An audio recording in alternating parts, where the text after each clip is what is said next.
Have you ever wondered where giants come from? I mean, we know that David defeated Goliath, and we know all throughout history that there are giants. We also see skeletons, skulls, all kinds of things being found. So, where exactly do they come from? Now, to truly grasp where exactly they come from, we're going to go back to the Bible, okay? I want you to start with Genesis 6. Check out that chapter.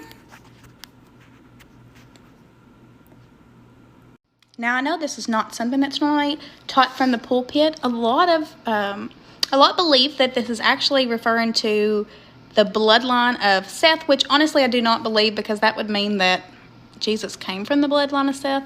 But I'm going to prove to you why that is not the case. First off, you can read here in 4 that this is when giants began, and the giants were created through this human and then this group called the sons of God, which if you look at the Hebrew translation actually mentions the angels. Now, if this were true and it was Seth's bloodline, why would God have gotten mad because they were breeding? Because if you look back at number 1, it says that they were breeding. That's what he wanted to do. He wanted them to populate the earth. He tells them to do that. So even before this chapter, you read that Cain finds a wife. So that was even before Seth was born. And then let's also look at the words. It says sons of God, and then it says daughters of men.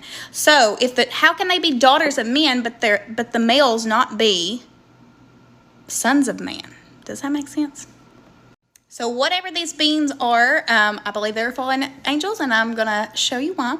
But this mating created the giants, which are also known as Nephilim. Go check them out. You can look them up.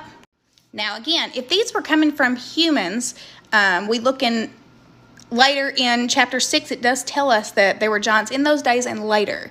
So if it was coming from Seth and Cain's bloodline, that should have been eradicated, because all it would have been was Noah, which means that Noah's bloodline would have been creating these giants, which I don't believe. And that also, like I said, would mean Jesus came from a tainted bloodline. And I don't believe that. Now, in 1 Peter 3:20, we learn that Jesus goes and actually preaches to these spirits that are in prison, who were actually disobedient during the days of Noah. And but that was why he preached to them. So in 2 Peter 2:4, we actually learn that those were the angels. Now, it's about to get sticky, so stay around for number 2.